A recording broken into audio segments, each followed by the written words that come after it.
جھوٹ بولنا کسی حال میں بھی جائز نہیں، نہ تو سنجیدگی کے ساتھ اور نہ مذاق کے طور پر۔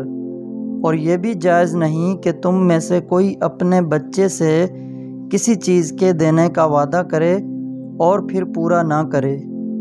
بحث و مباحثہ ہمیشہ خطرناک ہوتا ہے، اس سے اکثر سرد مہری اور غلط فہمی بڑھتی ہے۔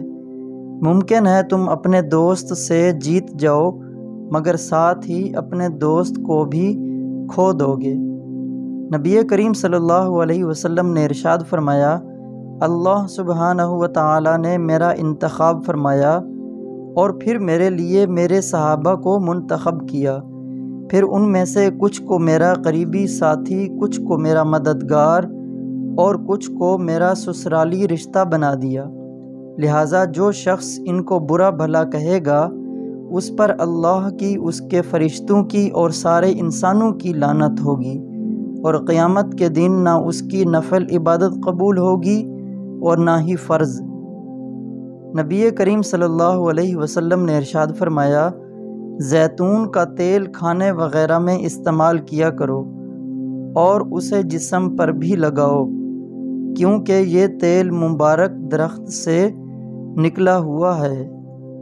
نبی کریم صلی اللہ علیہ وسلم نے ارشاد فرمایا، مجھے تمنا ہے کہ میں اپنے بھائیوں سے ملوں۔ صحابہ رضی اللہ تعالی عنہم اجمعین نے عرض کیا، کیا ہم آپ کے بھائی نہیں ہیں؟